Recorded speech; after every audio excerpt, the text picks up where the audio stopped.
Wo Lawansin Berkeley, thank you.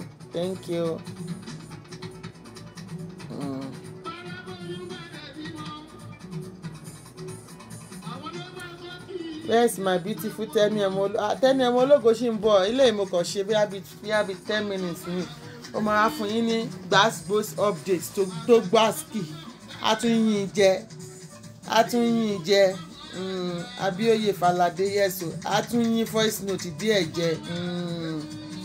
oyè kan ṣe yìí àtúnyìn jẹ àtúnyìnkẹ ẹ má mí sí ẹ o Tolúwa ní gbogbo ògo bẹ́ẹ̀ ni ìyá mi good afternoon ma Abíọ́lá Tómsì JP thank you for joining my grandma èwo lẹ ṣe màṣẹ wa okay Ọláwùnmí Williams èèyàn tèmi èèyàn Ìyá Ìbàdàn èèyàn mi gangan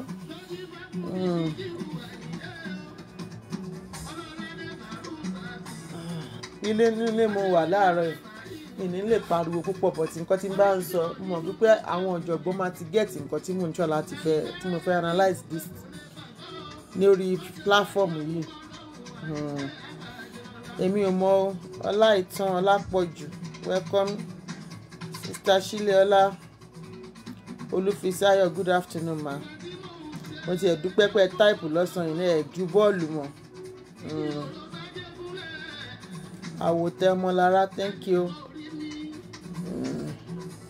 ẹ má wàá ju bọ́ọ̀lù Shileola happy obi thank you for listening Celestia Omorodion ẹ jẹ́ kí n kàn sáré ṣe little chat tí mo fẹ́ ṣe yìí ẹ rò pé ńgbà míì ẹlòmíì ọpọlọ tó bá yẹ kó fi ríran àtẹ́lẹsẹ̀ lẹ́lòmíì máa ń kó sí Dọ́dọ̀yọ̀ of Maryland mi ò ní láti pariwo púpọ̀ láàárọ̀ torí ọ̀rọ̀ tí ò gbariwo ò gbọ́n ò mọ nǹkan tó ń ṣe ọpọlọ ẹ ti jọ̀pọ̀ àtàwọn arìndìn tán wà lórí platform ẹ ó ti fẹ́ máa fi sórí pé gbogbo yín ẹ̀ ní sẹ́ǹsì ẹ̀ níṣẹ́ for the very past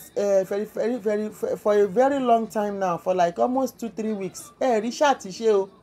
so a ti gbé tọ́pìkì fún yín sìn tẹ́ máa gbé kiri ó ti bọ́ síta ó ní analysis sọnù òpònú jọ jẹ́ kí n rún ẹ létí tó bá gbàgbé jẹ́ ń ya ẹ ní brain gbogbo motherfucker shit tó ń sọ látẹnu ẹ yẹn kò jọ rárá jọ nígbà tó gbé case Genesis dé is there any day tí màmá bọ́ síta pé anybody ò gbọ́dọ̀ ṣe iṣẹ́ Genesis so jọ kí ni problem ẹ mo ń béèrè ni o òpònú nù wọn arìndìn jàgùdà ọmọ olè fọ jọ ṣó níjọ́ kan tí màmá sọ pé ó yá o none of you guys none of the speakers should do Genesis job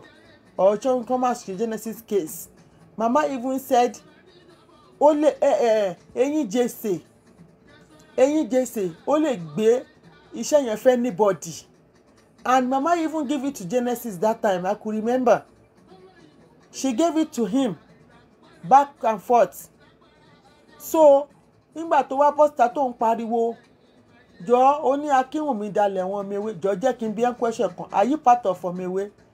tó bá dalẹ̀ ṣé lè bàbá ńlá kú ẹ ló dà ní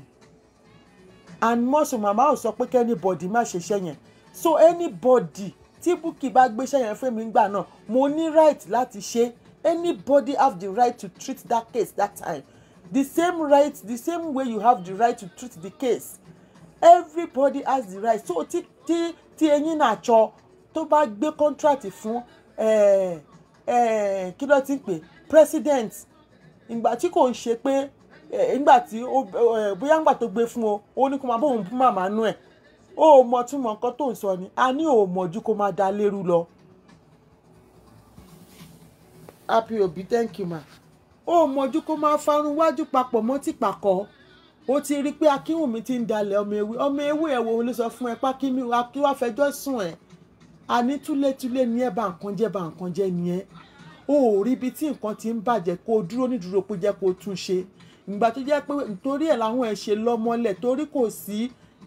kí náà ti ń pè nínú kárátà ẹ̀ nínú habit ẹ̀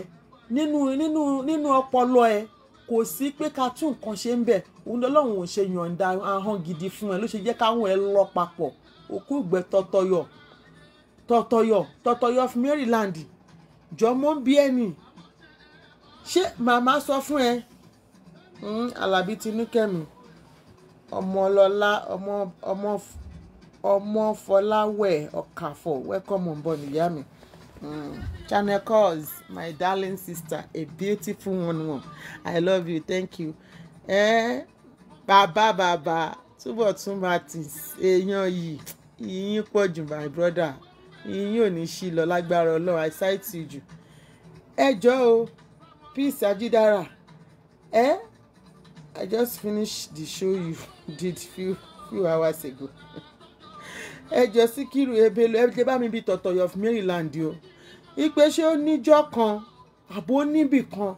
tí màmá ti sọ pé any speaker kò lè treat kéèsì 419 irọ́ labí kéèsì tí Eyín Jesse gbé wá sórí Facebook.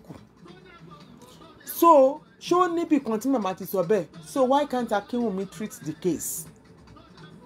Because mama did not say okay ẹ̀yin ọmọ ewé o, ẹ̀yin speaker mi o, none of you should treat this case or she treated this case. She has never mentioned that. So what your problem? Ìgbà tí ó dẹ̀ di pé fẹ́ dì sí màmá lórí sí ẹ̀rí pé gbogbo bí màmá ṣe bá yín dájọ́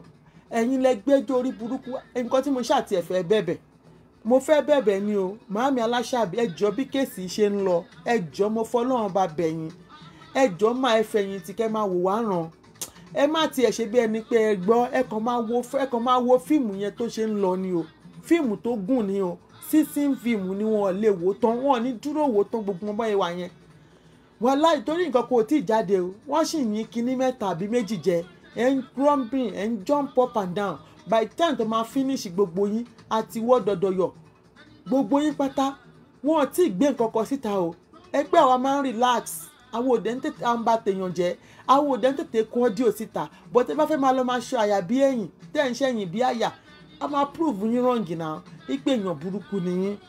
ìpè aláìdá ni yín, ìpè abatẹnijẹ́ ni yín.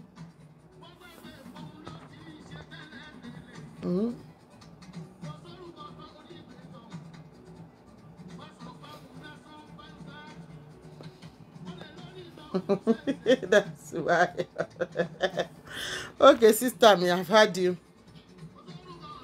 So, ìpè abatẹnijẹ́ ni yín, ìpè ìkà ni yín, kò lè dùn mí fún yín. Kàbírù Dọ̀dọ̀yọ̀, Bashiru, Olóòrùn, Fòrùnpalẹ̀, ìwọ àti Sàlá, ṣé mọ̀ ni? Ẹ ti go through children services with government on assault.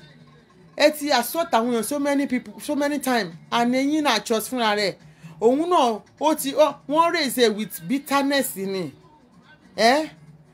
Even though tó bá ti raise pẹ̀lú love, bitterness àti evil tó wà lára ẹ̀yin náà kò jẹ́ kó mọ̀ yàtọ̀ láàrin ìfẹ́. O ò ní nǹkan tó wà productive tó lè ṣe lórí Facebook Dọ̀dọ̀yọ̀. O ò rí show ṣe mọ́. Ó rí pé nígbà tá a fún yín ní show, a fún yín ní topic láti bí ijọ́ mẹ́ta, you are wasting away on the social media. Dáadáa ló ń sọ, dáadáa ló ń ṣe. Àjàjà wá gbé tọ́pìkì lẹ́yìn lọ́wọ́ láàárọ̀ ìbáyà látànà báyìí nísìn. Ẹ ti wá rí tọ́pìkì tẹ́ máa dé yín mọ́.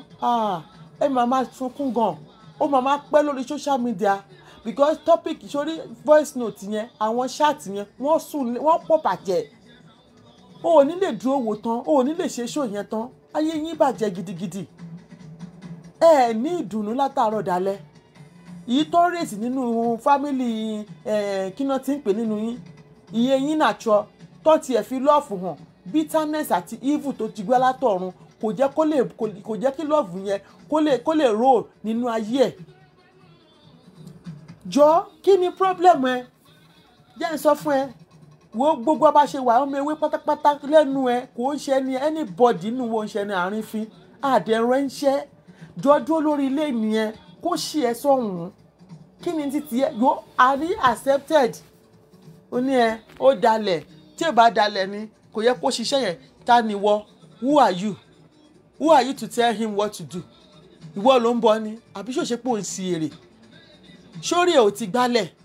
èmi ń bi ẹ́ lérè ni ò ṣe question ni o. Ṣó gbádùn ṣá? Ó dà pé o sick under, ó dà pé o sick upstairs, I'm telling you, because ṣé wàá jẹ́ pé ojú ọmọ àlè jọ kí ló kún ẹ nínú ọ̀rọ̀ Ewé Nation àtẹ̀yìn nàṣọ? Jọ kí ló kún ẹ? Ṣé bí ọ́díò tó a play lẹ́yìn nìyẹn látàrí tá à ń play yẹn jọ ṣé ó níbi tó ti kún ẹ ni? Jọ ó jẹ́ bọ́ sí gbòòrò kó wá ṣẹ́ṣe. jọ bọ́ síta kó wá ṣẹ́ṣe o. President Dọ̀dọ̀yọ ní láti jẹgbà ẹ bá ń kó VVN ẹ̀ náà síta bó ti yẹ pé méjì péré. Ìwọ tẹ́pẹ́ láburú ni ẹ́, ìwọ tó ń bá ní jẹ ó bá ní àwọn tó ń bá ní jẹ tó ń bá ní mu àwọn gangan lọ̀tá ẹni. Ìwọ tí wàá máa bá yẹn tí wàá máa bá yàn mu wàá máa bá yé ẹni yẹn jẹ́. Wọ́n ní ká má play VN tó kù ni tẹ́ nínú àplay bíi mélòó kan lọ́sàn-án yìí àbí lálẹ́ ìdẹ́ ni. Ẹ̀yin táyé yín ti bàjẹ́ tí orí yín ti dàrú tó jẹ́ pé ìwà tẹ ní ìwà bí ibi gbogbo ẹni tó bá ń bá yín jẹ tó ń bá yín mu. A lọ tẹ́yìn lọ́rùn bí àfúgbọ́ nǹkan tí Barrister sọ. Ṣé ń gbọ́? Esabod lè tara yín ṣe lọ́hùn. Ó máa tara yín sí lọ́hùn ọba ni. Mọ́mí Bọ́lájí Akins ẹ̀ka lẹ́mà ṣe wà màṣálàfíà lẹ́wà ẹ kújọ́ mẹ́ta o. Sister Tóyìn Adégbìtì, how are you sister?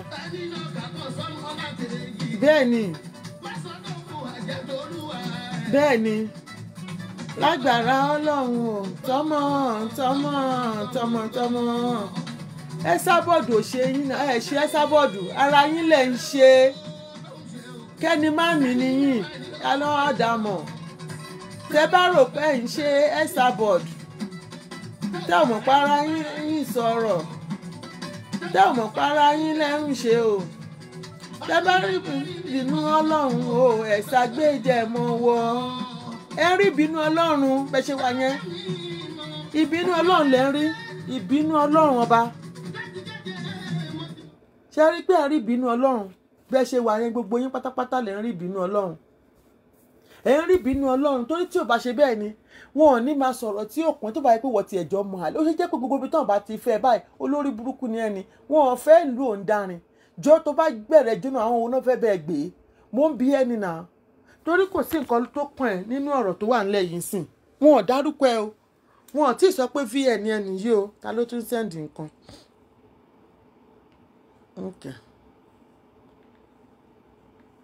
Wọn ò sọ pé VN ẹni yìí o bẹ́ síta ní ìsìn ìwọ lórí ẹni tó dalẹ̀.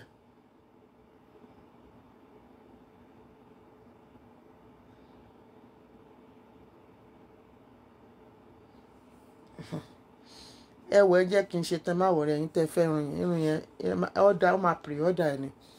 but I have 3 left anyways mo rí i pé òyìnbó fẹ́ ra irun yẹn sì ti wá pọ̀ or I still have 3 left so ẹjọ́ jẹ́ kí n bìnrin lọ́wọ́ yín jẹ́ n bí ẹlẹ́rìí Dọ̀dọ̀yọ̀ of Maryland jọ kí ni tiẹ̀ olókùn ṣòkù abídokùn kéèpẹ̀ ẹni àná ọ̀nà ara ọ̀rọ̀ òun ìwọ ní kọ́kí ọ̀ìsùn kú àìwò jọ kí n tiẹ̀ ṣọbọlé yọké gbàràmí dọlọ́rù ṣèké yọfò mọ́tò gbáǹdì gbogbo ọ̀rọ̀ gbọ́dọ̀ kọjá o máa gbẹ́nu sí rin oní 24 hours sọnù èrò mélòó ló wà lọ́dọ̀ nígbà tó ń ṣe analysis ṣóòfò tó ń ṣe lénìí tó ń wá pẹ́ nìkan dalẹ̀ ẹnìkan ṣe kinní kan èyíbó sọ pé wíwé nation ni ó dalẹ̀ àrùn ẹ̀ ń ṣe ẹ̀ àwa gan tó jàrá wa gbé àdẹ̀mọ́ bó ṣe ń lọ gbogbo wèrè tó ń gbé kiri gbogbo òṣì tó ń ṣe yìí we have known this for so long so tó bá yẹ pé tó ń dalẹ̀ ni kò ní carry anybody along and more so let me bust your brain let me shock you you know what torí gbogbo lélẹ̀ òun ṣe kó bóyá set Bukky Jesse up so you understand if Akinwumi don't do that job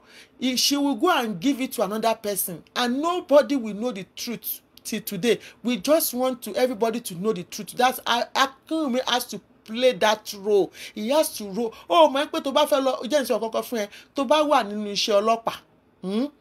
tó bá wà níbi iṣẹ́ ọlọ́pàá tó bá fẹ́ lọ mú ọ̀daràn òun láti rò pẹ̀lú ẹ̀ ni gbogbo nǹkan tó bá ń ṣe láti bẹ́ ẹ lára mu ìwọ ló mọ nǹkan tó torí nǹkan tó ṣe lọ síbẹ̀ ṣó ti understand nǹkan tí mò ń sọ tó bá fẹ́ ṣiṣẹ́ ọ̀tẹlẹ̀múyẹ́ kí lóyìnbó kínní yẹn náà yẹn yàn ẹ jọ MJ Bella how are you kí lóyìnbó tí yẹn bá fẹ́ àwọn investigator ẹni sùúrù kí ló dé ṣé mẹ́sẹ̀jì náà ló yapa tó báyìí.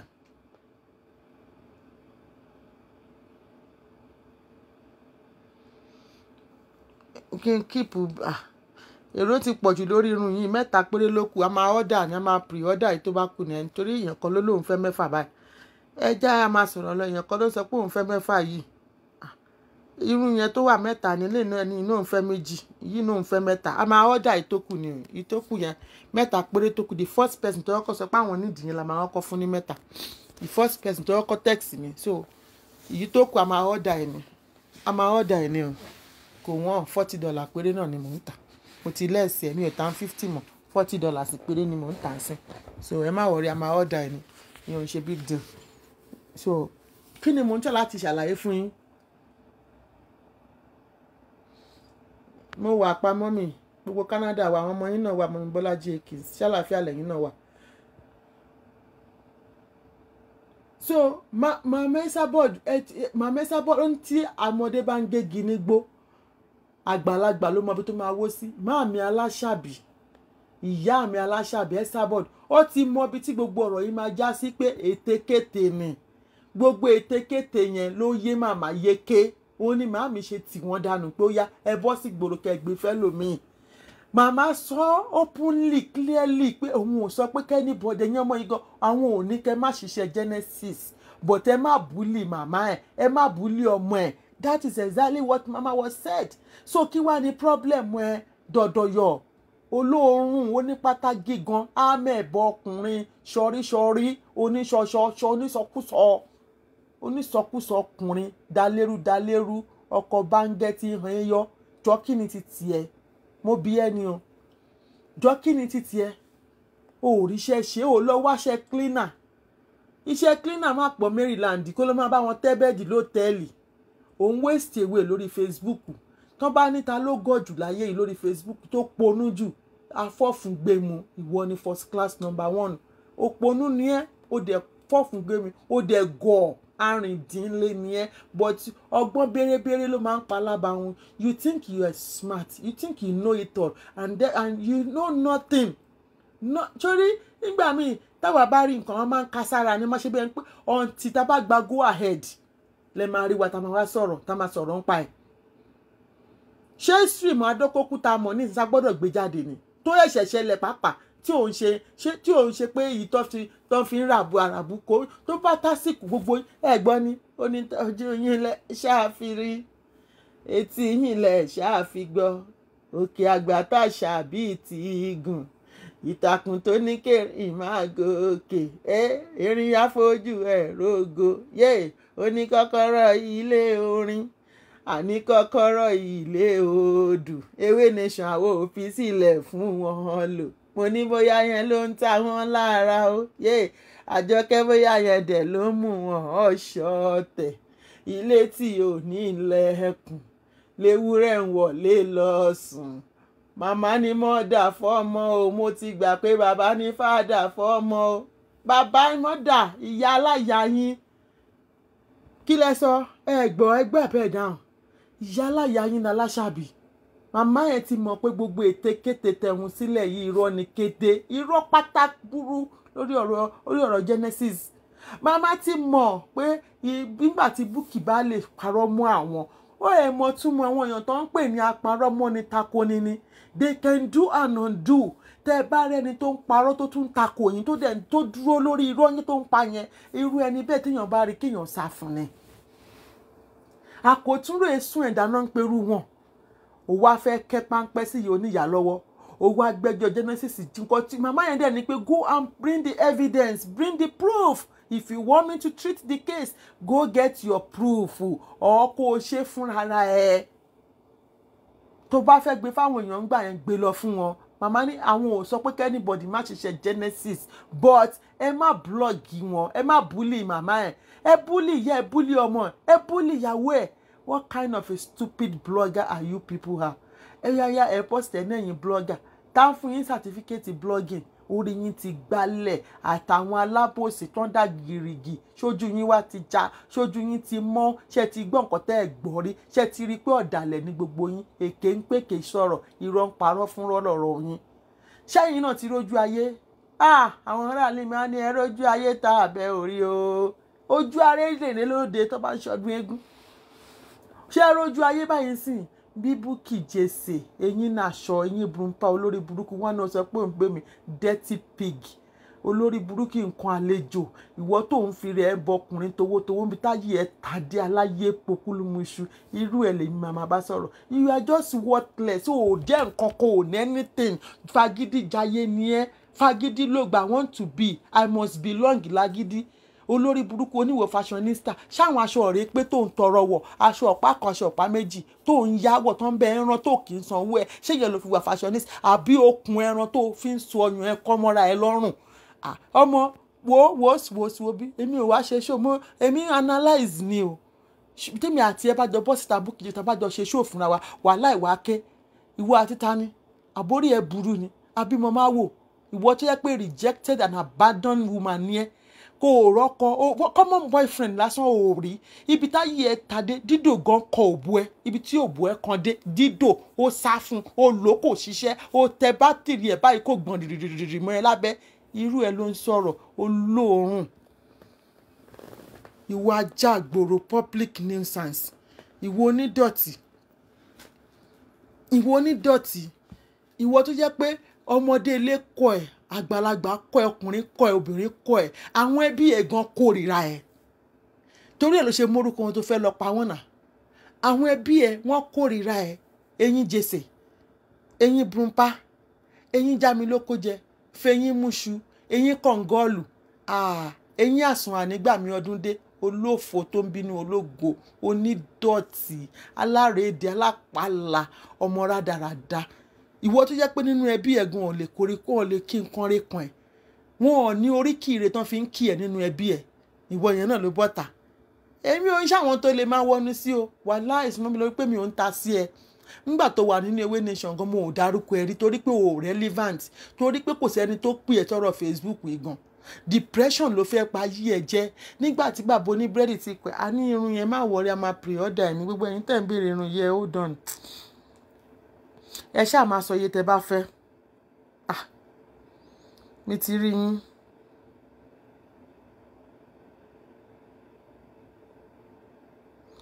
bẹ́ẹ̀ ni mà bẹ́ẹ̀ ni mà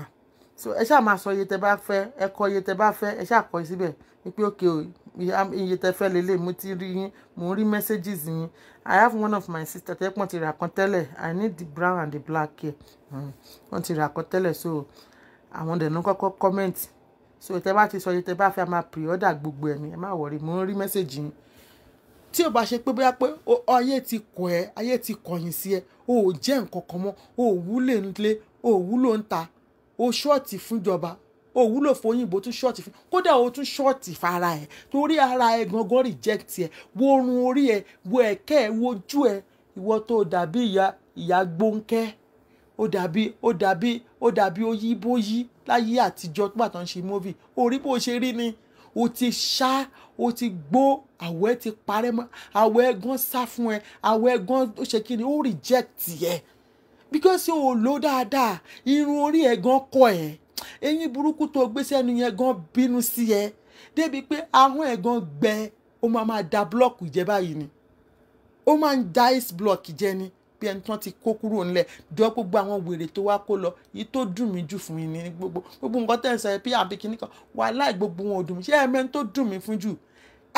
in fact ibi tí mo gbé bọ̀bọ̀ yẹn sí baba Brazil oh my God baba London you really for my hands because èmi believe pé o máa ń ṣe investigation kó tó máa sọ̀rọ̀ tó bá ní personal kí náà ti ń pè personal issue with Dorcas why can't you sort it out ìwọ náà bọ́ síta ó ń ju ewé ó ń sa iye ewé ẹ̀jẹ̀ o ìwọ náà kan Genesis ṣe kinní kan jọ ṣé Genesis dú àwọn family titi ẹ náà rí ni àbó gbowó lọ́wọ́ àwọn ẹbí titi ẹ gbogbo yín ẹ ṣe wá ya òpó ònú ayírádà tó jẹ́ pé èmi believe pé gbogbo yín lẹ mọ̀ bí Facebook fracas yìí ṣe ń lọ anything tó bá jẹ́ new they will not even bring it to Facebook fracas ṣé ibi tó yẹ pé ẹni tí yóò mọ̀ ẹ́ rí a máa níṣojú òun náà ṣe bí ẹ a máa ní ìwọ bó ṣe wà yí ọkọ márùn ló fẹ́ a máa bẹ̀rẹ̀ sí ní máa kárúkọ ọkọ máa kárúkọ àwọn ọmọ máa fún wọn ní fake address ṣé bẹ́ẹ̀ ni olórí burúkú ẹ̀yin jẹ́sẹ̀ serial killer apààyàn of century ló wá lòun gbé kẹ́ẹ̀sì kan dé baba London ló wá tẹ́wọ́ gbà I'm so ashamed of you ọlọ́run ọba ń gbọ́ very disappointed èmi ò mọ̀ pé yín Prumpa lè gbé kan wá kí wọ́n tẹ́wọ́ gbà bàbá London. I put in an high position nínú àwọn bloggers ewé member. So o wá believe pé ṣé mi ò lè ever bá wọn sọ pé jésè fún ẹ lówó because ìwọ fúnra rẹ èèyàn tó wà pa ni èèyàn tó wà òkè ni ẹ mi ò lè sọ pé fún ẹ lówó tó bá jẹ́ pé dọ̀dọ̀yọ̀ arẹbí pa ni dọ̀dọ̀yọ̀ tó ń pín ewé sí mẹ́ta kó tó tún tà. Dọ̀dọ̀yọ̀ sísítà mi ẹ̀yin lójú Elédùmarè èèyàn mi àwọn ti Canada àwọn ti Canada gangan good afternoon good evening good morning ẹ má jẹ́ ń kọjá ẹ má jẹ́ ẹ fẹ́ jẹ́ ń ṣe ṣóòmù kí n lọ mo lọ díjú ní ṣá mo ṣe lọ lajú báyìí ń bá lajú ìgbà tí mo lajú báyìí mo kàn rí pa màámi ni Basunu gangan Basunu Àlímọ̀ ó rí pé ẹlẹ́dàá ẹ̀ ò ń ṣe ẹlẹ́dàá tí èèyàn lè yàn jẹ orí iṣó ni kí n kàn olóòórùn tí ajá ń jẹ pátá ẹ̀ Dọ̀dọ̀yọ̀ ẹlẹ́wọ̀n ex-convict illegal immigrant Maryland ló ṣe bẹ̀rẹ̀ sí ní bu ẹjọ́ kìíní lẹ́yìn ṣe wíìsì Basunu Àlímọ̀ pop up party Àlímọ̀ pop up my platform Basunu Àlímọ̀ nísìnyí kan orí bọ́lọ̀ ń ṣe reject ẹ̀ ayé gan reject ẹ̀ ọ̀run kò rí bí dúró sí wọ́wọ́ lágbède méjì ayé àwọn àti ọ̀run nítorí ẹ̀ ní òṣèré tọ́píìkì kankan tírìtì èyí ọjà sẹ́jífìtì tó ń ta ó rí ta mọ́ ni kó tiẹ̀ máa polówó yẹn nìkan kó wá nǹkan educative show kan kó máa ṣe dandan ni kó dá sí Facebook fracas ní Bashiru ọ̀dẹ̀ orúkọ yín dẹ̀ fẹ́ papọ̀ olórí burúkú òròbó yóò lè fi Basunu Àlímọ̀ pàǹjọ́ sí ìwọ wa ká ló wá ń gbèrè ìtìjú báyìí ta ló wá ń gbèrè ìtìjú Dọ̀dọ̀yọ̀ ìwọ ló ń gbèrè ìtìjú tó ń ṣẹ̀sìn obìnrin ìpá àwọn ọmọ ayé máa tẹ́wọ́ gbà ẹ̀ ni ṣùgbọ́n ó ti balẹ̀ jẹ́ wọ́n rí ẹ tẹ́wọ́ gbà wọ́n lé ẹ padà nínà bó ṣe yẹ kó rí fún yín nìyẹn bó ṣe lé ẹyẹn náà ni torí ó ti bìlí pé ó ti ń lọ kiri ó wá sọ̀rọ̀ ẹ di ewé ojú omi tí kì í nísinmi ó wá ń lọ kiri wàá lọ sí di platform eléyìí wàá lọ comment wàá dábò ẹ̀ wàá tún kúrò mi wàá lọ pé òun ló mú ẹ tó fi lọ dọ̀bálẹ̀ lọ́dọ̀ bàbá Kàsálí ṣiṣẹ́ ló mú ẹ ayé ẹ ti bàjẹ́ ó mọ̀ pé tíyàn bá ti ṣe nǹkan tí ò yẹ kéèyàn ṣe ẹni tó bá ṣe nǹkan tí ò yẹ kó ṣe ojú ẹ̀ máa ń rí nǹkan tí ò yẹ kó rí nì òun lọ́rọ̀ ẹ Bashiru Adénúgà òpònú ikùn ẹ bíi ti ìyá àbàdàn tó tẹ́ sórí gbàásìgbòsì tí ẹ gan tóbi ju tọ̀dọ̀ mi lọ tí ẹ dàbí gbá pitó ó fa ìbímọ ó fa ìgbóyún ní ó ṣèkùnra pàtàràpàtà báyẹn bíi gbá pitó ta ló ṣépè fún ẹ ta ló kó bá ẹ onísọkúsọ oníwòtòwòtò oníwòròwòrò ọkùnrin alásọbánu alásọkójẹ onísọkúsọ jákórí ẹ lọ pé Bashiru bẹ̀rẹ̀ kẹtẹ oh my God Jebella leave me alone ó ní Bashiru bẹ̀rẹ̀ kẹtẹ ìyá àbàdàn Olúwakẹ́mi Adijat thank you ma welcome on board ó sọ̀rọ̀ ẹ di roaming spirit monitoring spirit wàá máa garnish gbogbo àwọn kọ́mẹ́ǹtì ayé kiri ilẹ̀ wàá máa lóun sèfù ẹ̀ àwọn protocol mi àwọn informant mi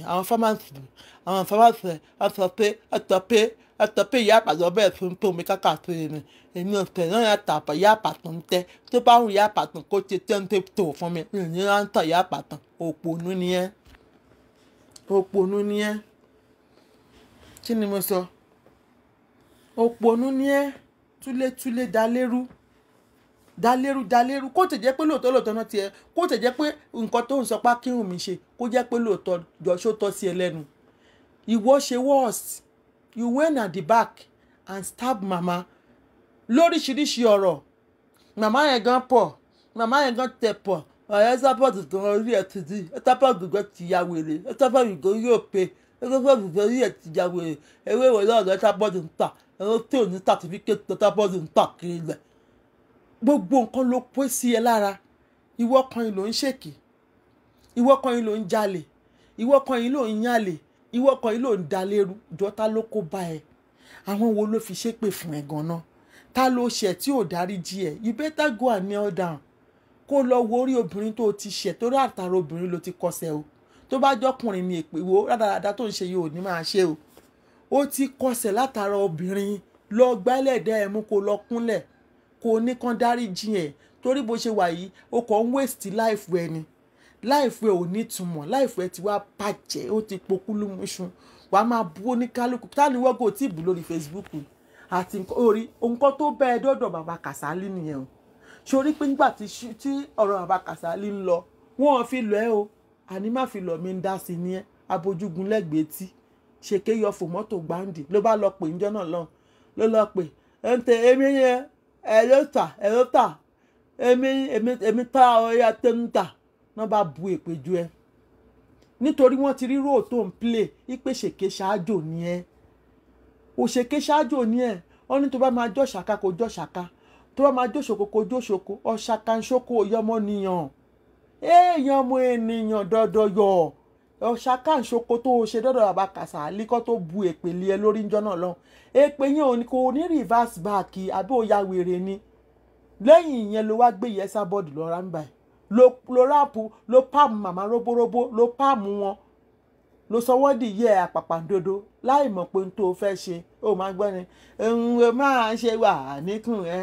àgbàlagbà ṣe ní kedere ohun tó fi ṣe nìyẹn ihun jàǹbá tó fẹ́ ṣe ìjàǹbá ẹ wá ṣolè onílé tí wàá tají ìjàǹbá ṣolè ẹ o onílé màámi ẹsà bọ́ọ̀dù aláṣàbí ó ti tají òun làṣírí ẹ ṣe tú nígbà tí jàǹbá ṣolè ẹ lónílé tají màmá fura wọ́n tají ké àá níbo ni mo já sí àdúgbò bo mo wà yìí kí mo wá kíre lẹ́ẹ̀lẹ́yìí léwèrè yorí ẹ̀ kò pé yìí kán tó gbọ̀n ẹ̀ ń gidanu ó rí pé òwà ríra mu mọ́ ìwọ wá bọ́ta òwà rí bí apò lé lẹ́nu ọ̀rọ̀ tọ́tọ́yọ̀ mò ń sọ fún ẹ be warned be careful stay on your motherfucker lane anything that concerns Ewe Nation please erase it from your mouth máa ṣe show of shame ẹ tó ń ṣe o ti parí iṣẹ́ Genesis ni kò ní kúùlù fún ẹ bó o ṣe ṣiṣẹ́ Genesis mọ́ àbó o ti parí iṣẹ́ ọba tó gbèrú olórí burúkú ọmọ àlè ọmọ òfò ṣèbí tàníyá yìí ti ń sọ pé má dá sí ṣe ọba àtàrí àjànàkú ni kò ń ṣẹrù ọmọdé bọ̀ tó ń gún ẹ torí pé ó ti gbé ẹ sínú admin ó ti rí gbogbo àwọn informant tó ń kó information jáde ó wá sáré kó ìyẹn ló rúbù ẹ lójú ẹrù gàlè nínú ẹ bá ń dùn lóbìlí pé kò sírú ẹ ló jáde ló ń sọ gbá ló ń ṣàwo ṣèbí báwa ṣe ń wù ẹ nì ìwọ àti wèrè ọmọ rogùn ṣíbí oníke lẹ́bẹ̀ẹ́ sí ní pariwo ńgbà mo tún fẹ́ wọ́n náà ní ẹ kí máa ṣé èmi ló máa kọ́ńtírólù ẹni ńgbà mo tún wá pèsè ní iṣẹ́ rẹ̀ tí mo ní ṣe jẹ́jẹ́ àbí kí ló ń pè ṣe jẹ́jẹ́ ọmọ Adénúgà mo sọ fún ẹ ṣé bí nìyẹn sọ pé ṣé èmi ló máa kọ́ńtírólù ẹni nígbà tó ju ojúlé ibẹ̀ nìyá àpàtàn wà Bíbélì gan sọ ó ní ìbùkún ní fọmọ náà tó fọgbọ́ ṣe àwọn Yorùbá tó wá tẹ́ǹdì wọ́n ní màjàmásá la fi mọ akíkanjú lójú ogun akíkanjú tó bá mọ̀jà tí ò bá mọ̀sá irú wọn máa ń bógun lọ ni Kọ́láwọlé Adénúgà ó ti bógun lọ wàhálà ẹ̀ ó ti bógun lọ torí èmi particularly yìí mo dìídì sọ fún ẹ pé má dá sí o má dá sí iṣẹ́ ọba màmá ti ní ká má dá sí nǹkan tíyàn bá ṣàṣọ fún yàn tó bá sọ pé òun tẹ̀lé yàn ó máa ń láti follow rules and regulations tẹ́niyẹn bá fi sílẹ̀ nà tí wọ́n bá sọ pé ẹ má ṣe nǹkan báyìí nígbà tí wọ́n bá sọ pé gbogbo speaker pátápátá ká dákẹ́ gbogbo ọ̀rọ̀ Genesis àwọn àtàwọn wèrè àwọn ṣíbí oníke àwọn eyín náà tsọ èṣù of Manchester pé àgbùdọ̀ ṣe ṣáàtì fún wọn gbùdọ̀ fún wọn ní update ó rí pé anybody dákẹ́ wẹ́ lóní ìyẹn náà ń pè ní wọ́n respect olórí wọn ìwọ ò dákẹ́ ń gbà yẹn ó ní I'm not a Renator I'm not a Renator I am not a Renator mi n tọ́mewé I can treat any case I want to treat nobody can control me I can treat any case yóò ti rí ibi tí control tí treatment yẹ bọ́ sí nítorí tí ń tírìtì kéèsì kiri ibẹ̀ ló ti ṣàgbákò mi ti gbọ́ yín ibẹ̀ ló ti ṣàgbákò I'm glad you got it yo I've got my stuff Yabado good afternoon sister mi mi ti gbọ́ yín mo rí tẹ́dá gbogbo ẹlẹ́ tàlágbára ọlọ́run á máa jẹ wá please how is the yema okay I need to brown and black a máa pre-order yẹn ni because mẹ́ta pé ló kó ibà dẹ̀ máa pín mẹ́ta yẹn láì sí so ẹ káàsán máa o yes o yes o yes hello sis yes I still have everything you sent okay ma thank you ma so orí báyìí ẹ ṣe rí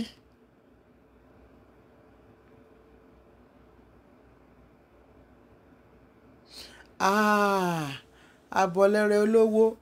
ẹ mọ̀ pé mo ṣàlàyé kan fún yín sí ọ̀rọ̀ Ọlọ́run ní jẹ́ ká sọ̀rọ̀ tán mo ní pé you got to follow the rules and regulation tó bá dàbí irọ́ wọ́n ní voice note yìí kíní ó máa yín díẹ̀ jẹ́ fún yín lọ́sàn-án ó máa tó bẹ̀rẹ̀ chat mi ò gbọ́dọ̀ play ẹ̀ ní wọ́n pọ̀ mo sọ fún yín láàárọ̀ àwọn gan ti ẹ̀dà ibi tí wọ́n bá sọ pé báyìí ni kéèyàn ṣe èèyàn máa ń tẹ̀lé ni àbí ṣé ó ní ìnà voice note wọ́n ti ní ká má yin gbogbo ẹ̀ jẹ́ wọ́n ní ká má sọ gbogbo ẹ̀ mọ́ ni tọ̀tọ̀yọ̀ ṣó ń gbọ́. Hello uncle mi. ṣe rí i pé ẹ̀yin náà ní ká mọ̀ yin jẹ ni. Hello uncle. ṣé ẹ̀ ń gbọ́. ẹ mọ̀ pé mo ní mi fẹ́ blog àwọn ilé ìsìn. mo yin jẹ ni o ẹ jẹ́ n tún yin mi jẹ o. ok bàbá mi. mọ́mí lọ́rẹ́ Martins ẹ káàárọ̀ mà.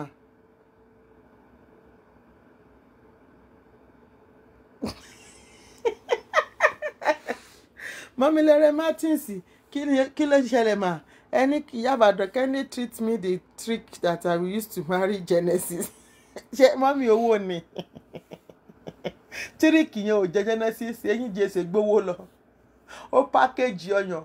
abẹ́ẹ̀rí tó rí ìhòòhò lọ́jọ́ anniversary wọn ṣé wọ́n ló ń ṣèyàwó ní àbí birthday dẹ̀nà ṣe fún bàbá yẹn òun ló múra jù olórí burúkú ìmúsọjí gbẹ́njọ́ náà ó gbẹ́njọ́ náà pé kí ló dé ṣe ìwò báwọn tiẹ̀ ṣe jẹ́ àwọn ojú kòkó mójú ológun tiẹ̀ ti jẹ́ ń bẹ̀ olè wọ̀bìyà tiẹ̀ ti jẹ́ ń bẹ̀ tó múra dẹ́dẹ́dẹ́dẹ́dẹ́ ló wá kó ọyàn táwọn gbogbo ẹ̀yìn ẹ̀ báyìí ń ta ni ó wá so ọyàn yẹn mọ́ ọrùn báyìí still náà Genesis owó bẹ̀ bàbá Genesis náà wọn ò ṣe mi ò lè play ẹ̀ ni wọ́n fún mi láṣẹ kí n play tó kù ní àǹtí mi èmi gan ń já mi lára jẹ ní ó dà pé kí n play ẹ̀ ṣùgbọ́n mo gbọ́dọ̀ tẹ̀lé òfin tẹ́ni ọmọ ológo máa play sọ́ọ̀mù fún yín nírọ̀lẹ́ yìí ẹ̀yin náà gbúlù sórí péèjì ẹ̀ tún gbọ́ tuntun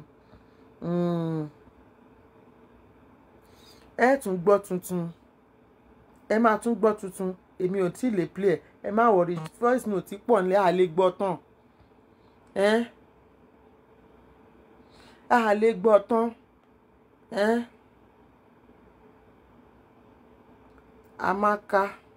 ta ni bàbá ẹ̀ gan wèrè who are you talking to who are you referring to before torí èmi ò ń pẹ́ èmi ò ń waste time èmi máa ń ṣàyàn sí ṣáláńgá ni o Amaka Ọ̀zádébè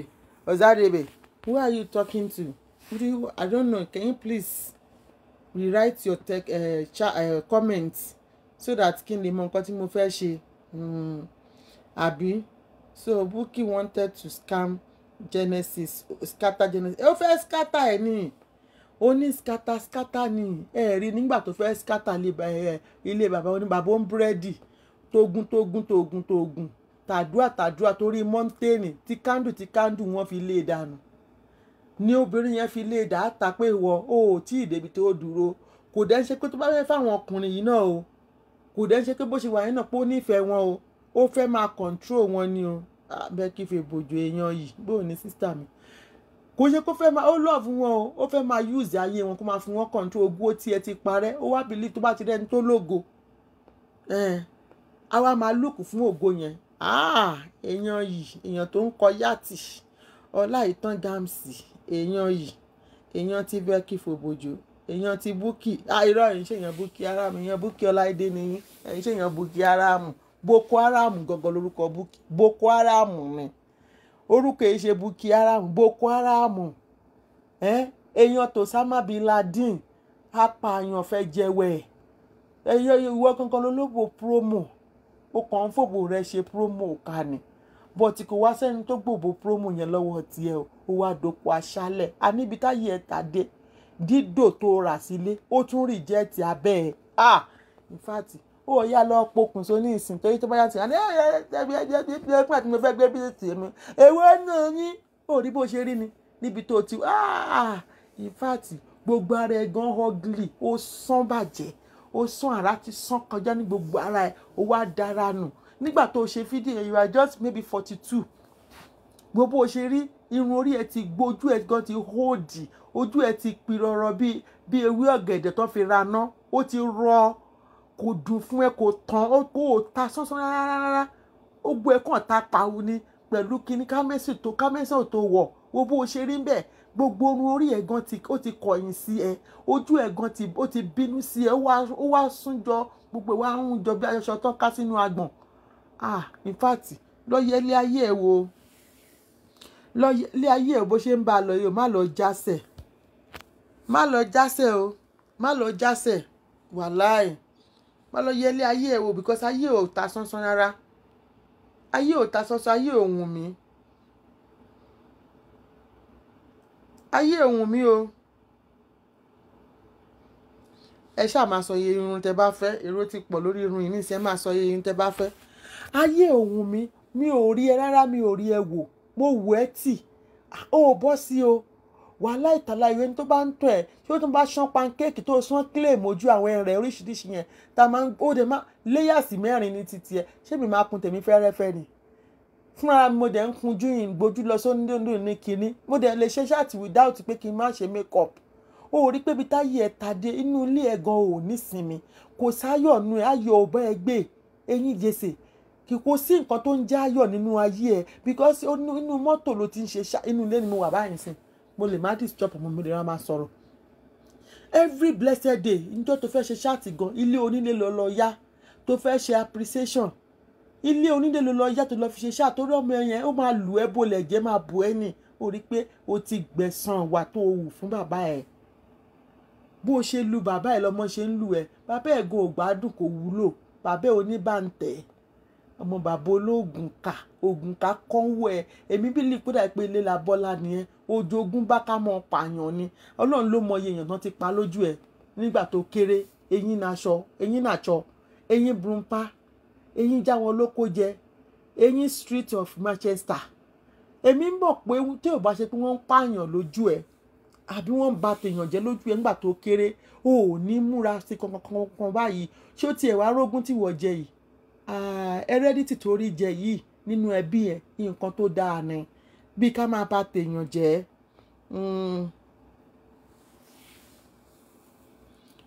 Olúwa, bí ká máa ba tèèyàn jẹ́ tán gbélé ẹ lọ́wọ́, tí bàbá ẹ̀ náà jogún lọ bàbá ńlá kú bàbá ẹ̀, wọ́n wá ìyẹ́rì tiẹ̀ léwọ́ lórí. Wá bí Ọlọ́run tó máa táṣìírí lóní kí social media wà, because silent killer ló bá máa ṣe. Wàá kàn máa háyà àwọn èèyàn ní pé ló bá ń pa lágbájá fẹ́m, ìwọ tó lè lọ wá àwọn OPC tó ní kán lọ da ṣọ́ọ̀ṣì bàbá Sọjírú. Ikú ni ẹ o kì í ṣe àrùn, because tó bá jẹ́ párùn ni ó máa tètè rí ẹ wò. Bàbá motherfucker, ikú ni apànìyàn ni ẹ, iṣẹ́ burúkú wà lọ́wọ́ ẹ, eyín jèsè. Níjọ́ yẹn tó bá yẹ pé àwọn tó rán lọ tó fún lówó, àwọn yẹn ò ń ṣe ọmọ ọjọ́ mímọ́, kán tún wá wò pé kẹ́mi Ọlọ́run sọ fún wọn pé bàbá yìí bàbá àgbàlagbà ni, oníkan fọ́ nǹkan mọ́ lórí. Ẹ bẹ̀rù Ọlọ́run o, gbogbo vandalization tẹ́ ń pariwo, eyín jèsè ni. Wọ́n kọ́kọ́ ń fọ́lé lórí Facebook yìí, wọ́n lọ fọ́ mọ́tò Dorcas, wọ́n lè lòkúta mọ́ mọ́tò gíláàsì ilé ẹ̀, eyín jèsè ni. Lórí ọ̀rọ̀ tí ò kàn lọ́wọ́ tí ò kàn lọ́sẹ̀ tó kàn ṣe ṣọbọlé yọké, ló ní kán lọ máa fọ́yàn, kán máa lọ pààyàn mọ́nú ilé. Ó rántí pé ọmọ ènìyàn gan wà nínú ilé, ìwọ ló kọ́kọ́ bẹ̀rẹ̀ sí vandalize ilé kó tó di pé wọ́n wá retaliate fún màmá. Ta ló mọ̀ bóyá ńgbà tí wà tí màmá ń jà gan wọ́n náà wà lára wọn. Apààyàn ni ẹ́, ẹ̀mí èèyàn ò jẹ́ ẹ lójú, ẹ̀mí èèyàn ò jọ ẹ lójú, ó máa ń fà mí àwọn èèyàn ta káìtì ni. Ọlọ́run ló mọ àwọn èèyàn tó o ti pa silently tó wá ń fi ìyà jẹ torí pàṣọ kan nù ẹ o. Wàláhì ìsúnmọ́bìlà tó bá rẹ́ni sọ fún ẹ, eyín brumpa, pàṣọ kan nù ẹ burúkú tó fi ń ṣìṣe, tó fi ń tẹ́ ní gbogbo ibi tó bá ti fẹ́ràn ẹ ló fi jóye. O ò ní yí káyé, wọ́n ń tẹ́ káyé ni, because ó ti ṣẹ̀yàn kan, ìtìdá kó jẹ́ pé ó ti pààyàn kan kí ẹ̀jẹ̀ nìyẹn máa bí ẹ léèrè, ó sì máa ka o. Níjọ́ tó wá máa kà, social media ló ti bọ́ra lẹ̀ tí wàá kà. Ọlọ́run wàá kà, ó máa kà, eyín brumpa, ó máa kà because ó ti ṣiṣẹ́ ó ti bá tèèyàn jẹ́ jìnnà because ẹ mọ̀ pé ó wà so obvious téèyàn ò bá kí ń ṣèkà tẹ́lẹ̀tẹ́lẹ̀ ẹni tí ò bá máa jẹ nínú kà ẹ lè rí kó máa gbégbèsè ẹ̀ka kò lè mọ́ lára ó ti pẹ́ tí eyín jèsè ti ń pààyàn o. voice note sọ pé kọ́ lọ pa jẹ́nẹ́ mo sọ fún ẹ pé voice note pọ̀ o ó wà ńlẹ̀ o tó rányàn o ó wà ńlẹ̀ o tó ní kàn lọ pa Genesis ìkànnì ẹ irun bí ẹ̀dá ni ẹ kò yẹ kí Ọlọ́run jẹ́ kó wà nílé ayé ó yẹ kára ti san pa ẹ̀dá náà but Ọlọ́run ẹ̀yin onírun yìí oh God Ọlọ́run máa ń fún yín ní second chance Ọlọ́run máa ń wò pé bóyá òun lè change ọkàn yín yépa ẹ mọ̀ tí ìsanwó ẹ dákun ẹ jọ̀ọ́ o ẹ jájọ sánkúná o $40 ní bọ̀tẹ́ ẹ mọ̀ tí ìsanwó ẹ jájọ sánkúná ọ̀rọ̀ ọ̀run yìí $40 ni ẹ máa sanwó shipping order àdèmà pre-order ẹ̀ ni kò ń ṣe pé mẹ́ta péré ló wà nílẹ̀ wọ́n sì ti ra mẹ́tẹ̀ẹ̀ta o kẹ́ má sọ pé kinní kan o wọ́n ti ra mẹ́tẹ̀ẹ̀ta ẹni tó bí èèyàn bá dẹ̀ ṣe ń dé sí náà ni láṣẹ máa fún wọn àwọn tó ra mẹ́tẹ̀ẹ̀ta mo ti mọ̀ wọ́n ẹnìkan ra méjì ẹnìkan ra ẹyọ kan so wọ́n ti ra mẹ́tẹ̀ẹ̀ta èyí tó bá kù a máa pre-order ẹ̀ ni àwọn tó ń WhatsApp mi ni so èèyàn burúkú ni ẹ́ nítorí pé téèyàn bá ti máa pààyàn láti ilẹ̀ àwọn nǹkan tó máa ń ṣe ó máa amaze máa wò pé ṣé oòrò mọ́jú ni àbó ń kárí ẹ̀ kiri gbogbo brain yẹn bó ṣe wà yẹn eyín náà tán gbogbo bí brain yẹn ṣe wà yẹn ó ní àlàáfíà kankan ju pé kó o ronú pé bó ṣe fẹ́ sùn yìí o ó máa gbé sùn ni ó máa pàtì lágbájá jẹ́ láàárọ̀ ọ̀la tó bá tún ti jí báyìí continuation bẹ̀rẹ̀ ni ó máa báyé lágbájá tí ò bá ṣe bẹ́ẹ̀ èèyàn wo ọmọlúwàbí wo ọmọ tó níbẹ̀rù Ọlọ́run tó níbẹ̀rù ènìyàn wo ló ń kọrúkọ èèyàn 28 including your own siblings your family your cousins your niece ipe kí wọ́n bẹ́ẹ̀ pa wọ́n dànù nítorí pé ó bú mi wèrè ẹ náà dẹ̀ lóhùn o ó mọ̀yán bú o ó ń bú wọn padà o ẹjọ́ èèyàn tí ò bá jẹ́ serial killer nígbà tó bá pa 28 ní táìmù yẹn táwọn mi bá tún dìde wà tún pa 30 ní tó bá tún dìde tó bá tún bú ẹ wà tún pa 50 ó ti pààyàn tán ní ayé ó ò dẹ̀ níwà remorseful pé nǹkan tó ṣe ò dáa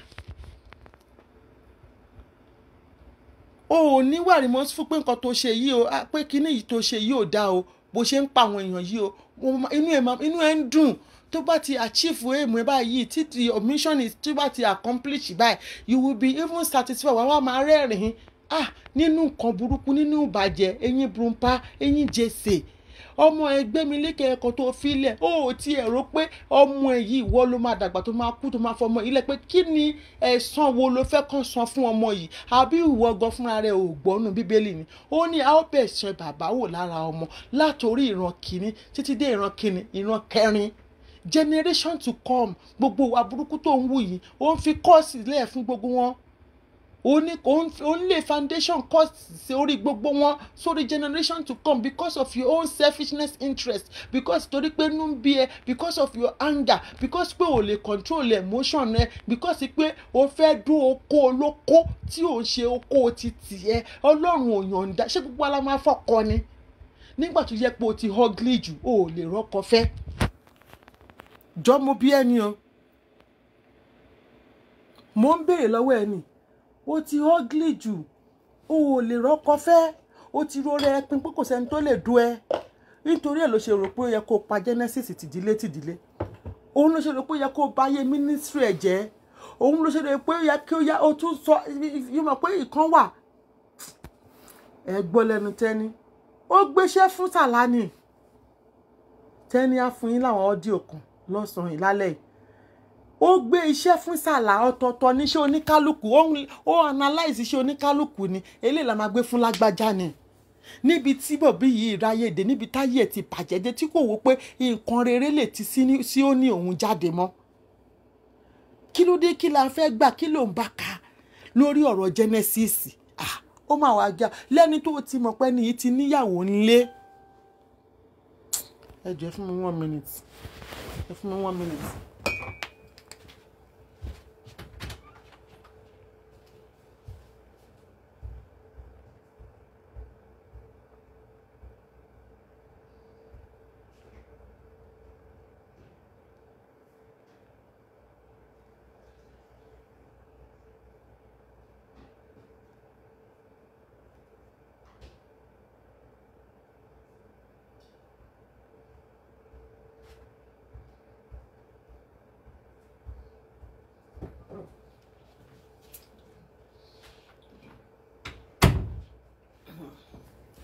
ọ̀rẹ́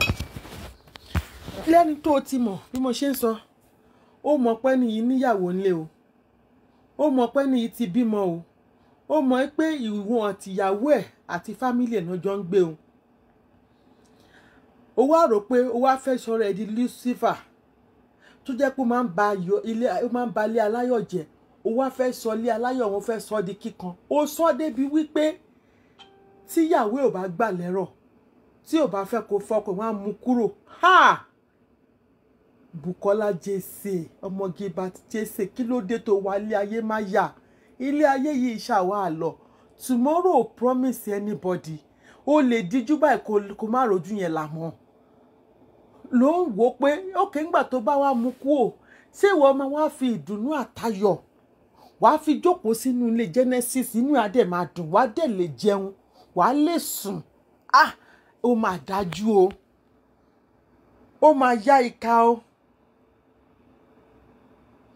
ó yá ìka lẹ́dà ó dájú ó ní women feelings ẹyọ kankan báyìí òun náà ló ṣe ní kàn lọ pọ ọmọ ọlọ́mọ ń jọ sí àwọn ọ̀gá àwọn the other side torí tó yàn bá tún dárúkọ sí náà máa láà tún gbé wọn mọ́ra ó dájú gan nítorí pé òun bú ẹ ó ń bú mi bú ẹ ó dẹ̀ rányàn lọ pé kán lọ pa sí ọ̀dọ̀ ó ti fẹ́ kó pa Genesis tipẹ́ o ǹjẹ́ tó bá yẹ pé wọ́n carry operation yẹn tán pa ọ̀tá lady yẹn sínú ọgbà Genesis kí ni ipò wo ni Genesis máa wà táwọn tó bá dẹ̀ pa ọ̀tá lady yẹn tọ́lọ́run ò fún ẹ ṣe ìwọ náà wò ó yẹ kó o ti jáwọ́ gbogbo àwọn tó ń lépa pé o fẹ́ pa láti century kò sí kankan tọ́lọ́run fún ẹ ṣe nínú ẹ o ìyẹn ló fi jẹ́ pé wọn ò ṣẹ́ ìṣẹ̀dá àwọn ò gbà bọ̀dẹ̀ ìṣẹ̀dá àwọn ò gbàyè fún ẹ láti pa ògo wọn lálákọ̀ọ́kọ́ ẹni tó náà kọ́ lọ bẹ́ẹ̀ pa orúkọ ẹ wà lára àwọn 28 tó kọrúkọ o òun ni the first person tí ń bá mistake tí ẹ tún lọ ti wò kí wọ́n yẹ kí mò ń sọ̀sọ̀ kù sọ tí ń bá mistake orúkọ ẹ wà lára àwọn tó ní kọ́ lọ bẹ́ẹ̀ pa o orúkọ ẹ wà lára wọn o tó ní kọ́ lọ bẹ́ẹ̀ pa àbó kìíní yẹn dà orúkọ ẹ wà ń bẹ o tún wá rí pé o ò rí yẹn ṣe o wá tún wá rányàn just recently tó lọ sọ́dọ̀ Genesis nígbà kórè oníkan lọ bẹ́ẹ̀ pa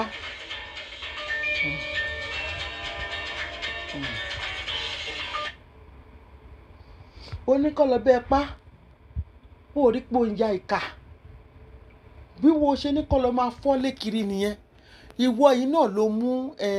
kí náà ti ń pè Kwame ló gbé síta ló ní kó bẹ̀rẹ̀ sí ní máa bú Màmá Esabod lọ́dún náà lọ́hùn ló máa wá àwọn èèyàn láti máa lò wọ́n láti máa ṣe jàǹbá láti máa ṣe kà bó ṣe sọ nìyẹn ó ní àǹtí wọn lókè lọ́hùn ó ní kírìmù lójú bí ojú òwìwì ó ní kò ṣe ẹ̀ bọ̀ tó gbé Kwame jáde fún ní kó bu kó tẹ̀ sí lójú ó dẹ̀ ní ọmọ títí ẹ wàá máa rán àwọn ọmọ ọlọ́mọ níṣẹ́ burúkú òun ló gbé síbí ọbẹ̀ dání báyìí sìn ó gbé síbí ọbẹ̀ dání báyìí sìn òun lògo ẹ̀ lọ́wọ́ ó ti sayé àwọn gbogbo àwọn speaker àti bloggers tó gbé jáde ó ti sayé wọn di rádaràda ó sẹ wọn dẹni tí ò rí ṣòó ṣe mọ́ nípa selfishness interest títí ẹ torí pé ó fẹ́ kán bẹ́ẹ̀ kọjú ìjà sí Genesis ẹni tọ́lọ́run ò bá mú kò sẹ́yìn ìdá kan tó lè mú nísìn ó wá gbé síbí ọbẹ̀ ọmọ àlè yẹn oníhòhò onídọ̀tí oní skin cancer olóòórùn onípọ̀nmọ́ onítìrọ̀lì ọ̀ràn oní kó máa bẹ́ẹ̀ bú Màmá Esabod ó rí pé olórí burúkú first class ni ẹ ó wá sọ wọn àti dọ̀dọ̀yọ̀ jírin iṣẹ́ ẹrú ọwá ó wá ń tọ̀mẹ́ǹtì ọpọlọ wọn nítorí tọ́rọ́kọ́bọ̀ ṣe ń jì tó ń gbélé wọn lọ́wọ́ ayé ẹ̀ ta gbogbo yín lè má jìyà ẹ̀ṣẹ̀ yín ẹ má blame bàbá Genesis àfọ̀yàyà ìyá àbàrọ̀ yìí mean àbítẹ́ ṣó ti yẹ yín sìn àfọ̀yàyà bá yí ẹni jẹ́ ní Jesse eyín burúkú eyín burúkú serial killer Boko Haram àfọ̀yàyà bá yí ẹni jẹ́ ní tó ṣe ń gbájú tó ń gbẹ̀yìn tó ń ṣe gbá tó ń kúrú tó ń ga tó ń sọ pé kán donate fún wọn bàbá Genesis òun á place gbogbo wọn ló ń place on salary àwọn tó bá blogger tó bá ṣiṣẹ́ gan ní Naija ó fẹ́ place on salary ìmọye tíjọ kẹ́ńgbà lóṣù olófo tó ń bínú ológo aláyé bàjẹ́ nìyẹn. Ẹ jọ̀ọ́ mo fẹ́ máa lọ, mo kàn ní kí n wá sọ eléyìí ni, kí n wá fún dọ̀dọ̀ Ọ̀yọ́ Maryland lẹ́sì. Màmá ò ní kí anybody má treat case Genesis, anybody can treat it. Wo Akínwùmí gan ìbá àgbà millions lọ́wọ́ Bukky tó bá yẹ pé ó náwó lọ́wọ́ wèrè arébi pa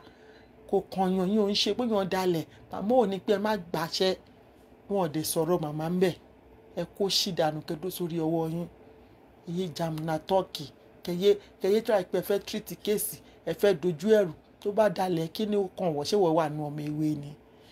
Jẹ́ káwọn ọmọ ewé bọ́ta pọ́nná kí Wùnmí dalẹ̀ àwọn kó ṣì sórùn.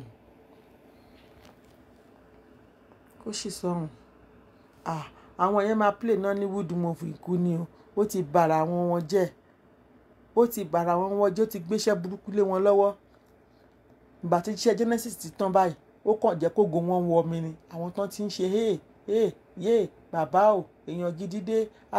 èèyàn gidi rèé èèyàn dáadáa rèé àfìgbà tó gba sátidé lọ́wọ́ wọn ó wá gbé Monday lé wọn lọ́wọ́.